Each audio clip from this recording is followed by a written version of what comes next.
Hurricane Ida barreling into the Louisiana coast overnight. The devastation in the region felt throughout small towns, many without the kind of infrastructure New Orleans built up after Hurricane Katrina. The strong winds and heavy flooding that Ida brought wreaking havoc on power lines, houses, and roads. Residents trapped in attics and on rooftops, turning to social media in desperation, tweeting their locations in the hope of help. One man posting that he's stuck with a group on flooded I-10 with CPR being performed on a drowning victim, writing, "People drown in my arms and we are extremely exhausted with nowhere to go." Wind and floods sweeping through towns like Houma and Lafitte, each over an hour outside of New Orleans. The initial focus this morning will be going to Lafitte, Barataria, Crown Point area. We have had a lot of rescue requests there. In Laplace, about 30 miles outside of New Orleans, Tiffany Miller says that she and her family got trapped inside their home. Miller, who spoke with our local station WDSU before she was later rescued, says when the weather conditions began to deteriorate, she and her family frantically retreated into their home's attic. We're just kind of all sitting on like a beam in the same area, just trying to hang tight and hoping and praying that the winds will die down because the house was shaking really, really bad.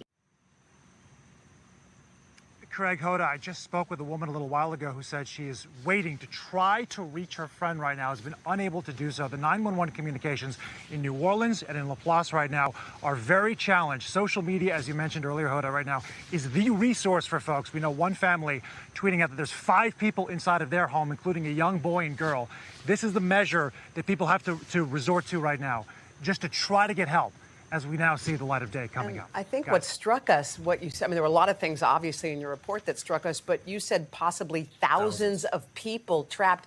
I think Laplace isn't one of those places that always floods. There are certain places that are prone to it.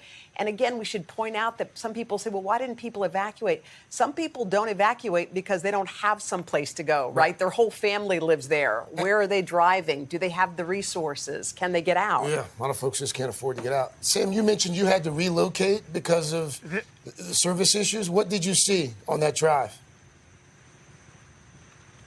There are so many people I've had those conversations with that they just don't have the money. The hotels were all booked up, Craig and Hoda, or in fact, getting onto the highway itself was jammed. It was a parking lot getting in out of Baton Rouge and as well as New Orleans for days down here. All of those are issues. But Hoda, to your initial question about the thousands of people potentially being rescued, when I spoke with the fleet captain for the Cajun Navy, they said they knew of a head count of a couple hundred people, but there were thousands of calls and areas and communities they had not explored yet. So now that we can actually see the extent of the damage and find out what areas are truly flooded, that number could rise. And Laplace, we should point out, appears to be the hardest hit. I mean, in terms of flooding, if you're looking at the big picture, because New Orleans was fortified, other areas got just really hit so hard by those winds that were reaching above 150 miles an hour and again sat on top of them for a long time. But Laplace is one of those places that seems to be the hardest hit of all that we've seen. So we're glad that you made it there. We know that wasn't an easy journey. And please keep us informed because I think you're right there in the heart of it. Sam Brock for us there in Laplace. Sam, we'll come back to you in just a bit. This is an area that you know well. And coming up in just a few minutes, we're going to actually talk to the aforementioned Cajun Navy, this volunteer group that goes out and tries to rescue folks. These are men and women with boats. Yeah. Because when you think about it, not the sheriff's department, they might have some vehicles. These are people who volunteer. They take their boat. They actually have Facebook pages, Craig, where they're looking for people. They're saying, tweet your address, tell us where you are. We're coming to get you. And it's just good to know that somebody can get out there because the police are stretched super duper thin. So and for the thousands who are apparently trapped, that's welcome news.